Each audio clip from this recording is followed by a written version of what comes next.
The landlord changed the locks while the black family was at Sunday service, throwing their belongings onto the curb. But the father wasn't just any tenant. He was a federal prosecutor. And he didn't call the cops. He made one phone call that triggered a federal housing discrimination investigation and a $2 million lawsuit. This is the story of Marcus Thorne, a man who prosecutes civil rights violations for a living, and the landlord who thought he could get away with violating the Thorne family's rights on a Sunday morning. But this isn't just about an illegal eviction. It's about the weapon a prosecutor knows best: federal law. So why would a landlord, a man named Richard Kessler, risk everything to illegally lock out a federal prosecutor? The answer lies in what he saw when he looked at the Thornes: not a family, but a target. Richard Kessler owned the Oakwood Terrace apartments for 15 years.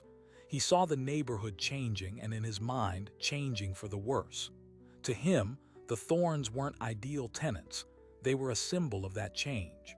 Marcus Thorne, however, was a man who built his career on evidence, not prejudice. At the U.S. Attorney's Office, Marcus specialized in the Fair Housing Act. His job was to prosecute landlords and developers for exactly the kind of discrimination Kessler was about to commit. He knew the statute inside and out. 1 year to file a complaint, the path from HUD investigation to federal court, the potential for uncapped damages under the older Civil Rights Act of 1866.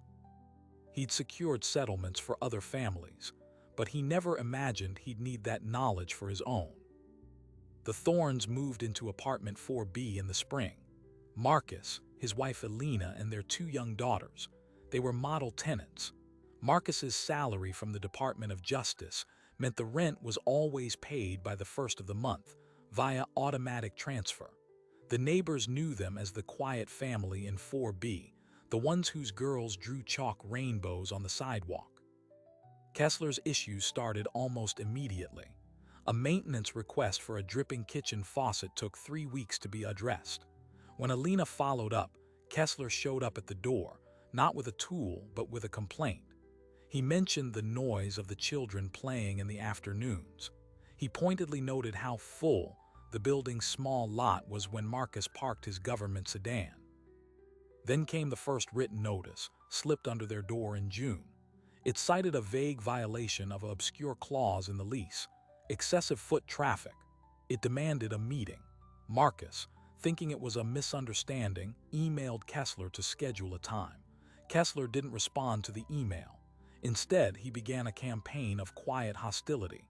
The building's shared trash area would be locked inexplicably on the Thornes' collection day.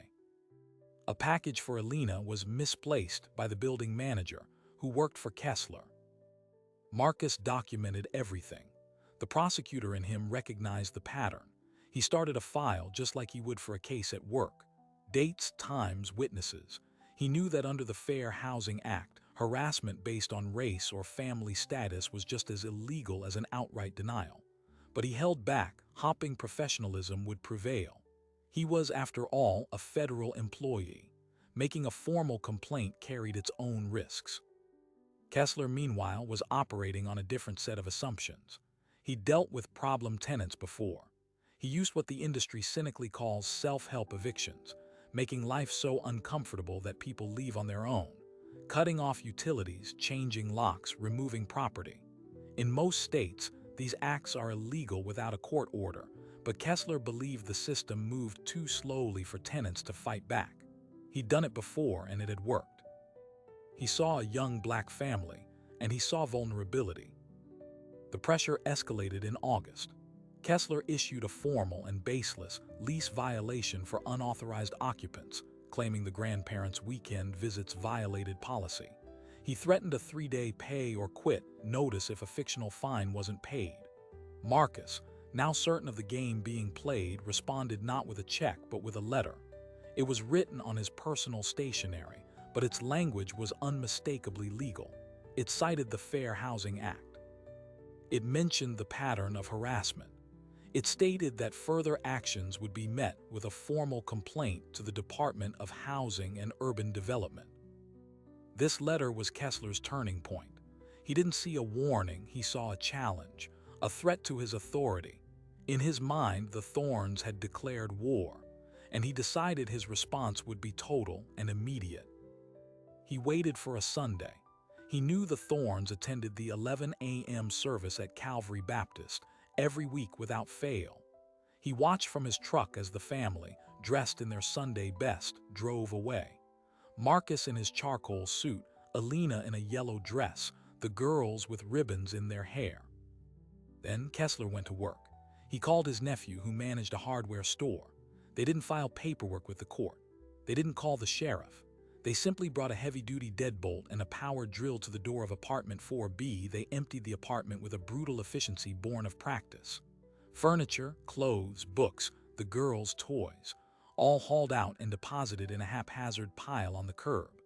Kessler took special care to place Alina's family photos face down on the damp grass.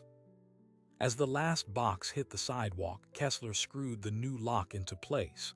He stood back, smirking at his handiwork. He believed he had won. He had calculated the risk.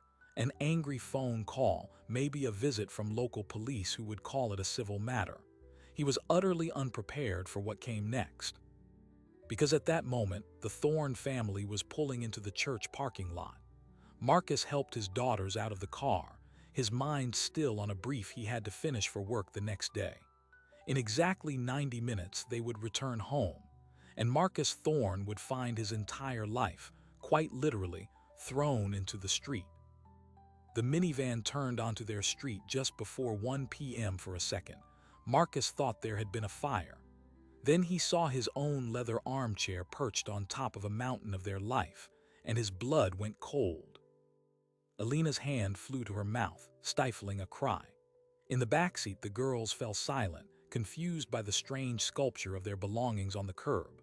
Marcus parked behind the pile, his mind shifting gears with terrifying speed.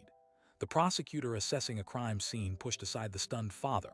He got out, walking slowly toward the heap of furniture, clothes, and shattered toys. He noted the new, gleaming deadbolt on his apartment door. He noted the fresh drill shavings on the welcome mat. He noted the face-down picture frames. This wasn't a mistake. This was a message. He pulled out his phone, but his thumb didn't hover over 911. He knew what would happen. The local police would arrive, listen to both sides, and almost certainly declare it a civil landlord-tenant dispute. They might tell Kessler to let them back in, but with no real penalty. The system, as Kessler had gambled, was slow. Marcus needed a different system. He scrolled past his local contacts and found the direct office line for Sarah Chen, chief of the Civil Rights Division at the U.S. Attorney's Office, his boss. She answered on the third ring. "Marcus, it's Sunday." "Sarah, I need to report a crime.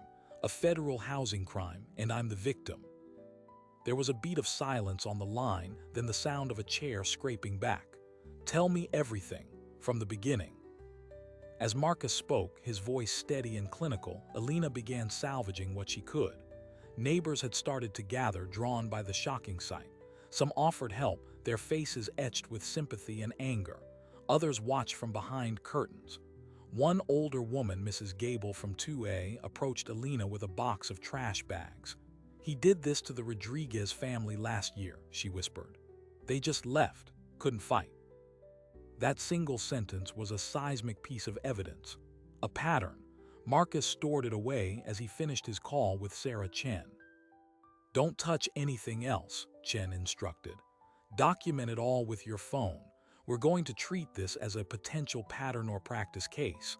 I'm calling the Housing and Civil Enforcement section at Maine Justice.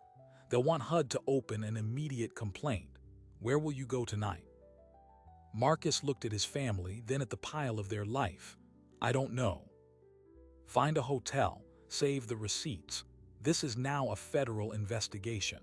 You are a material witness and a complainant. Do not engage the landlord." Hanging up, Marcus felt a strange duality. The personal humiliation was a raw, burning wound, but the professional clarity was an ice-cold balm. Kessler had not just broken state law.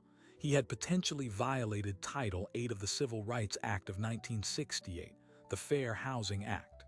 And he had done it to a federal employee whose office enforced that very law. He started recording, a slow panoramic video of the debris. He zoomed in on the new lock, on the photos in the grass, on his daughter's stuffed animals, now dirty from the sidewalk. This was his evidence file, part 1.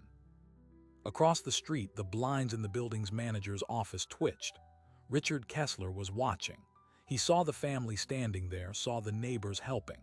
He expected tears, shouting, perhaps a frantic call to the police. He did not see panic. He saw Marcus Thorne methodically filming everything with the focus of a crime scene investigator.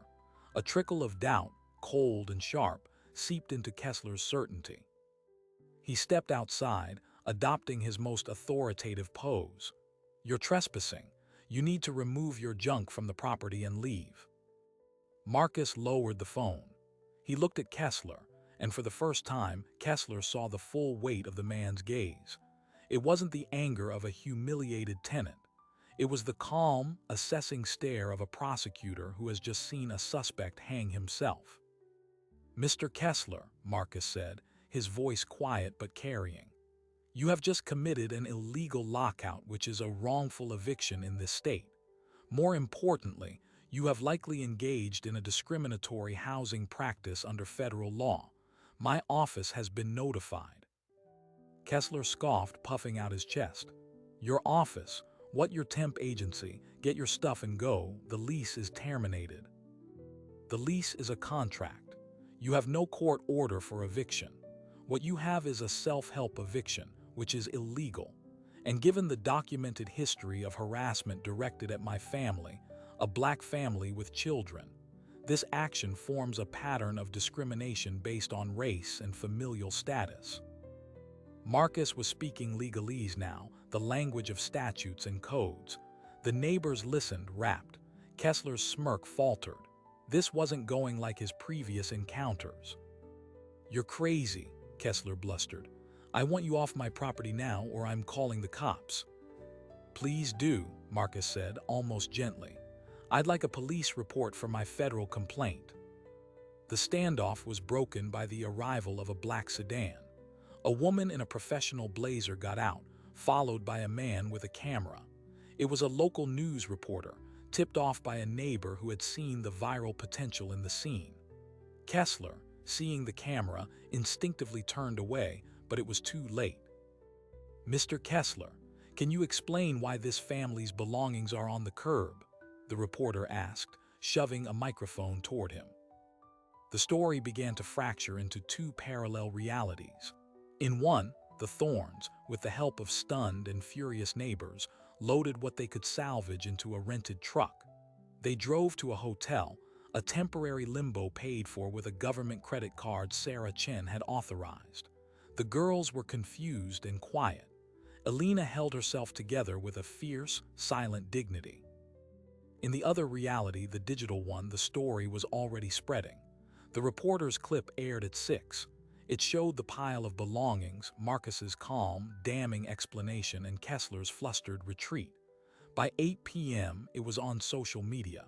The caption, "Federal Prosecutor illegally evicted. Landlord locks out family on Sunday." The reaction was explosive. Colleagues from the DOJ reached out. Housing advocates shared the story, tagging the Department of Housing and Urban Development. The local legal aid society offered assistance, and in the comments, other tenants from Oakwood Terrace and other properties Kessler owned began to share their stories. A pattern wasn't just suspected, it was being publicly woven in real time. Back at the hotel, Marcus sat with his laptop. He wasn't just a victim anymore, he was building a case. He compiled every email, every notice, every documented interaction with Kessler into a timeline. He noted Mrs. Gable's statement about the Rodriguez family. He saved the news clip. He drafted the formal complaint to HUD, a document he had helped write guidelines for, but never imagined he would be filing for himself. The complaint was a weapon. It triggered a mandatory, fast-track investigation by the Department of Housing and Urban Development.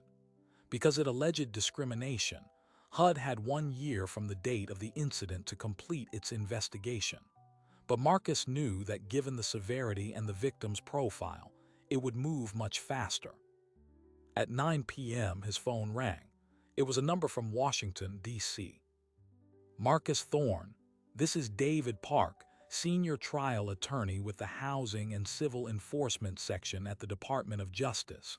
We've been briefed by your office. We're interested. This was the pivot. The case was no longer just about getting back into an apartment. The Department of Justice only intervenes in 2 types of Fair Housing Act cases, those involving a pattern or practice of discrimination, or those raising an issue of general public importance.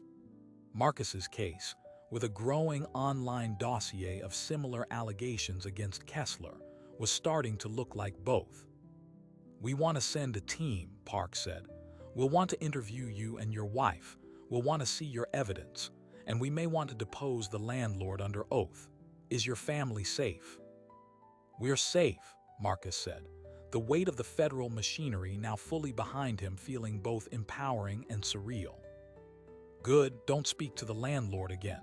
Everything goes through us now. Meanwhile, Richard Kessler was in his office, scrolling through the news comments and the growing tide of outrage online. His phone was ringing.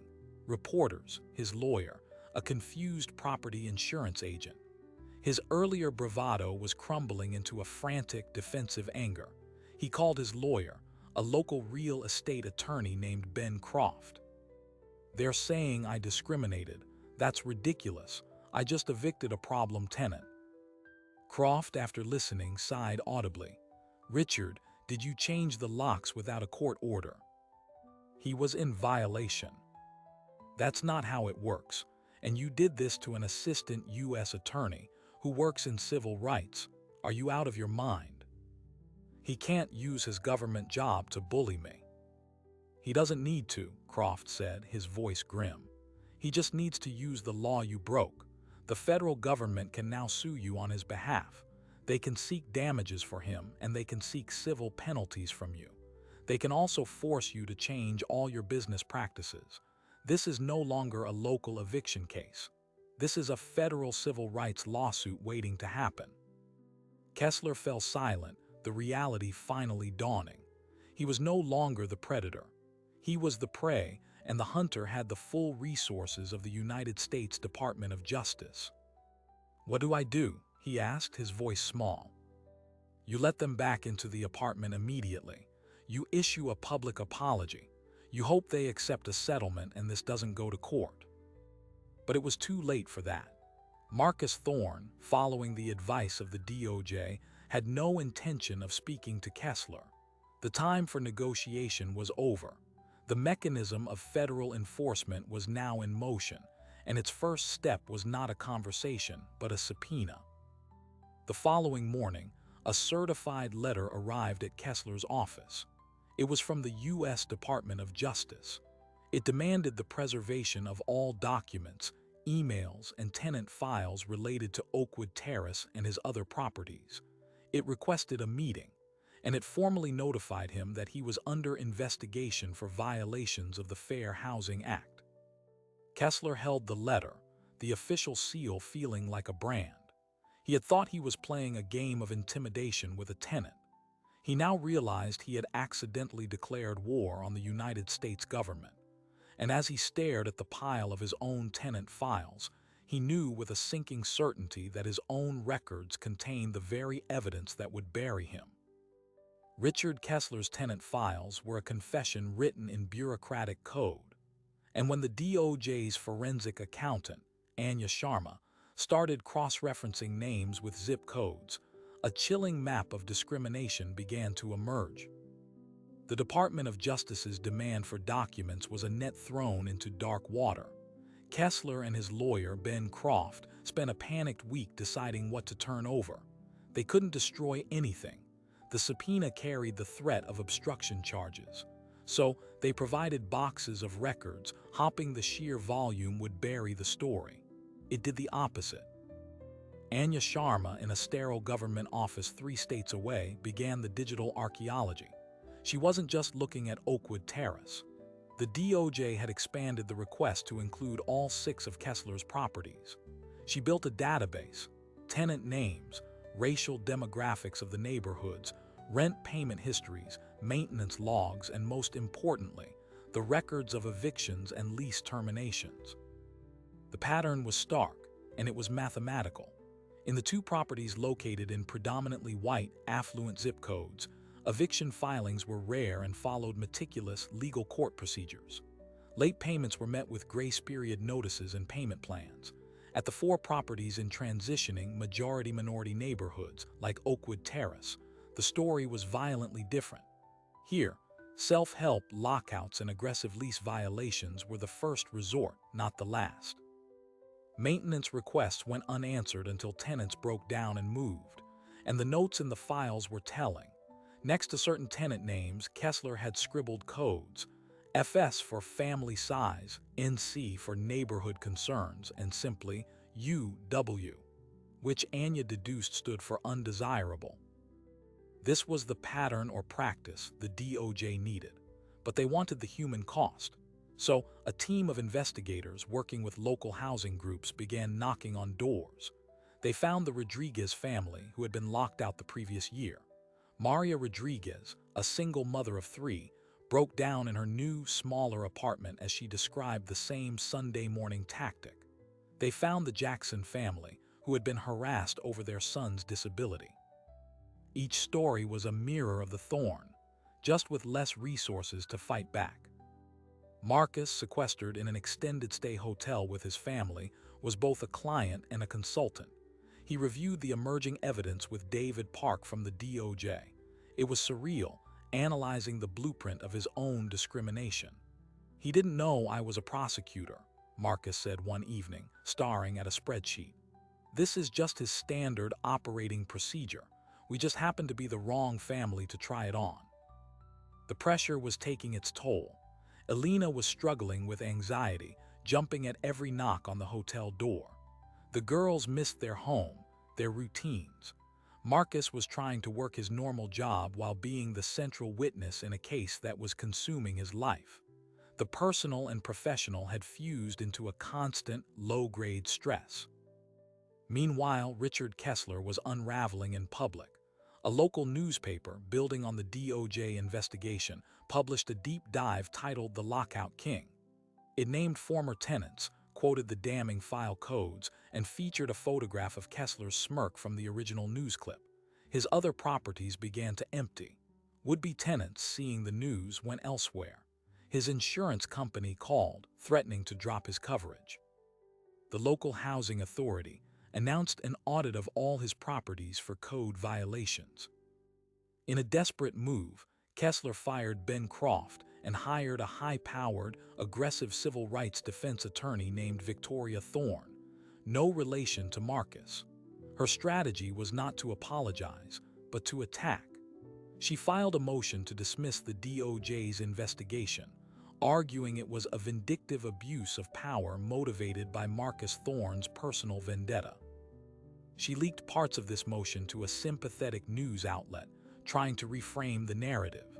The story was no longer about a discriminatory landlord, but about a federal prosecutor weaponizing the government against a small businessman. This was the "wait, it gets worse" moment. The media narrative, once unanimously supportive of the Thorns, now splintered. Op-eds questioned the use of federal resources. Talk radio hosts amplified the government overreach angle. Marcus found himself and his family under a new, ugly microscope. His professional integrity was being questioned. Colleagues at the U.S. Attorney's Office, while supportive, were now under strict orders from Maine Justice to avoid any appearance of impropriety. Marcus was advised to take administrative leave.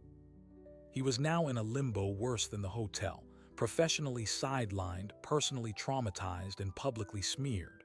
The weapon he had chosen, the federal law, was now being turned around, its hilt used to bludgeon his reputation. For the first time, doubt crept in. Had he escalated this too far? Had his professional instincts put his family in the crosshairs of a much uglier fight? It was Elena who pulled him back from the brink. She showed him the messages she'd been receiving, Not from reporters, but from dozens of other families who had seen the news. Thank you notes from people who had endured similar treatment but had been too afraid or too powerless to fight. A community organizer from Oakwood Terrace had started a tenants association, inspired by their case. "Look," Alina said, her voice fierce. "This was never just about our apartment. He was counting on us to be quiet." "We were. Now all these other people aren't either." Her words reframed the battle. This was no longer just Marcus Thorne versus Richard Kessler. It was about validating every family who had been pushed out, every tenant who had been humiliated. The DOJ saw it the same way. David Park called Marcus. "The motion to dismiss is a gift," he said. "It shows their hand. They have no defense on the facts, so they're attacking the process. We're going to countersue, and we're going to do it in a way that leaves no doubt." The Department of Justice made two simultaneous announcements. First, they were expanding their investigation into a formal pattern or practice lawsuit against Richard Kessler and his property management company. The lawsuit sought not just damages for the Thornes, but a fund for all other tenants who had been illegally evicted or discriminated against, estimated to be over 20 families. Second, and more devastating for Kessler, Marcus and Alina Thorne filed a separate, private civil suit under the Civil Rights Act of 1866. This older law, as Marcus knew well, had no damage caps. Their suit sought $2 million in compensatory and punitive damages for the intentional racial discrimination and the severe emotional distress inflicted on their family. Kessler was now facing a 1-2 punch. A massive federal case that could bankrupt his business and impose court-ordered oversight on all his operations, and a personal lawsuit that could bankrupt him personally. Victoria Thorne, his new lawyer, advised him that his only hope was to settle, and to settle fast. But the Thornes, on the advice of their own DOJ-appointed counsel, said no. There would be no quiet settlement with a confidentiality clause. Marcus and Alina wanted something no check could buy, a public admission. They wanted a trial. The legal machinery now shifted into its highest gear. Depositions were scheduled. Witness lists were exchanged. The DOJ lined up Anya Sharma with her charts, the Rodriguez family, Mrs. Gable from 2A, and a parade of other tenants. Marcus and Alina prepared to testify, not as victims, but as experts in the harm Kessler's system had been designed to inflict. On the eve of the first deposition, Marcus stood in the hotel room looking at the suit he would wear to court. It was the same charcoal gray suit he'd worn that Sunday morning. He hadn't put it on since. Alina came up beside him. "It's just a suit," she said, but they both knew it was. It was the uniform he'd been wearing when his home was stolen. Tomorrow he would put it back on and he would walk into a federal courtroom. Not to ask for his home back, but to prove that what happened to his family was a crime. And in that courtroom, the man who thought he was untouchable would finally have to answer for every lock he changed, every belonging he threw to the curb, and every family he thought he could silence. The federal courthouse was a fortress of marble and silence, a world away from the chaotic curb where this all began. Inside courtroom 7, Richard Kessler would learn the true cost of a $5 deadbolt. The pattern or practice lawsuit brought by the Department of Justice was tried first. It wasn't about money for the Thornes. It was about dismantling a system. The government's case was a relentless march of evidence. Anya Sharma, the forensic accountant, took the stand with charts that turned prejudice into pie graphs and bar charts. She showed the jury the disparity in eviction methods, orderly court filings for the properties in white neighborhoods, chaotic lockouts for those in minority areas. The codes in the tenant files, FS, NC, UW, were projected onto a screen. When asked what UW meant, Kessler's former property manager, testifying under immunity, whispered undesirable. It was his code for tenants he wanted to push out. Then came the tenants. Maria Rodriguez described the same Sunday morning terror, the same pile of belongings. The Jackson family detailed the harassment over their disabled son. One by one, they painted a portrait not of a businessman, but of a predator who used housing as a weapon. Kessler's defense attorney, Victoria Thorne, objected strenuously, arguing each case was an isolated landlord-tenant dispute. But the pattern was the point, and the pattern was undeniable. The climax of the government's case was Marcus's testimony. He didn't testify as a victim, but as an expert witness on the harm. Wearing that charcoal suit, he explained to the jury the Fair Housing Act, not as dry law, but as a promise of safety. He described the calculated humiliation of the lockout, the message it sent to his children. He was calm, precise, and devastating. When the defense attorney tried to suggest he had provoked the confrontation, Marcus simply replied, "My provocation was existing as a black family in his building. The law says that is not a provocation. It is a right." The defense's case crumbled quickly. Kessler took the stand, his bluster gone, replaced by a sweaty, shifting desperation. He claimed he was just a tough businessman enforcing rules. Under cross-examination by the DOJ's David Park, he unraveled. Park led him through his own file notes, forcing him to explain the inexplicable.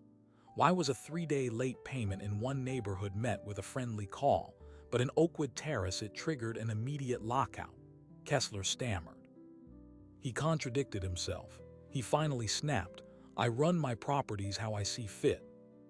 That was the sound of his defense collapsing. The jury saw it. After a brief deliberation, they found Richard Kessler and his management company liable for engaging in a pattern or practice of discrimination in violation of the Fair Housing Act. The judge's order was sweeping. Kessler was permanently enjoined from any self-help evictions. He was ordered to pay $1.2 million into a restitution fund for the other identified tenant victims. Most importantly, his company was placed under a federal consent decree for 10 years. He would be required to implement non-discrimination training for all staff, submit regular reports to the DOJ, and have all future evictions approved by an independent monitor. His business, as he knew it, was over. But for the Thornes, the second case remained. Their private $2 million civil suit under the 1866 Civil Rights Act. This was the personal reckoning. This trial was about the intimate damage. Alina testified, her voice breaking only once, as she described trying to explain to her daughters why they couldn't go home, why their stuffed animals were in the dirt. A child psychologist testified about the anxiety the girls now displayed. Marcus spoke of the professional sidelining, the public smearing, the profound violation of their sanctuary. The jury in this trial was even quicker. They awarded the Thornes the full $2 million in compensatory and punitive damages. The punitive damages, the forewoman explained, were to make sure he remembers and to make sure others like him think twice. The total financial toll on Kessler was catastrophic. The restitution fund, the legal fees, the punitive damages, and the collapse of his rental business under the weight of the consent decree. He filed for personal bankruptcy within the year. For Marcus and Alina, the money was secondary. The verdict was the vindication. They used part of the settlement to buy a home, a house they owned with a yard for the girls in a neighborhood of their choosing. But Marcus's fight wasn't over. He returned to the U.S. Attorney's Office, not just as a prosecutor, but as a symbol. He was assigned to lead a new initiative focused on proactive, collaborative investigations into systemic housing discrimination, using the blueprint from his own case. He now trained other attorneys on how to spot the codes, how to build the pattern, how to empower tenant witnesses. The final, surprising detail came not from a courtroom, but from a policy memo. The Department of Justice, citing the *Thorne v. Kessler case, issued new national guidance for U.S. attorneys' offices. It prioritized the investigation of self-help evictions as potential felony violations of the Fair Housing Act, not just civil matters. Marcus's case had rewritten the enforcement manual. The illegal lockout, once a landlord's dirty secret, was now a flashing red flag for federal prosecutors. One afternoon, months later, Marcus drove past Oakwood Terrace. The building had been sold to a non-profit housing organization under the terms of the consent decree. He saw children playing in the renovated courtyard. He saw a new sign listing a tenant resource hotline. The door to apartment 4B had a fresh coat of paint, and the deadbolt was gone. He didn't stop. He didn't need to. The victory wasn't in retaking that space. It was in ensuring that what happened to his family in that space could not happen again to anyone. The law he had dedicated his life to had, in its greatest test, held firm. And the man who thought a lock could keep a family out learned a more permanent lesson, that some doors once opened by justice can never be closed again. The story of the Thorns and Richard Kessler is more than a legal victory. It's a blueprint, a stark map showing how individual prejudice, when left unchecked, becomes systemic policy, and how that policy can be dismantled piece by piece in a courtroom. Most illegal lockouts never make it to a judge, let alone to the desks of Department of Justice attorneys. Most victims are like the Rodriguez family, without the resources, the specific knowledge, or the professional network to fight back. They pack up and leave, and the landlord's playbook gets another successful entry. The Thorns case exposed that playbook to the light. It proved that what looks like a simple, cruel power move is often a calculated business practice, and that practice has a name: housing discrimination. The real legacy of this fight isn't the $2 million judgment. It's the federal consent decree that now monitors Kessler's former properties. It's the new DOJ guidance that tells prosecutors nationwide to treat illegal lockouts as the red flags they are. It's the tenant association that formed at Oakwood Terrace. It's the message sent to every landlord who thinks a lock is stronger than the law. Someone might be watching, and that someone might know exactly what statute you're breaking. But this story also asks a harder, lingering question. What if Marcus Thorn hadn't been a federal prosecutor? What if he'd been a teacher, a nurse, a cashier? The law was the same, but the path to justice would have been exponentially harder, longer, and more fraught. The system worked, but it worked fastest for someone who already knew how to work the system. That inequity within the justice system itself remains the next frontier. Housing is more than shelter. It's the foundation of family, of community, of mental and physical health.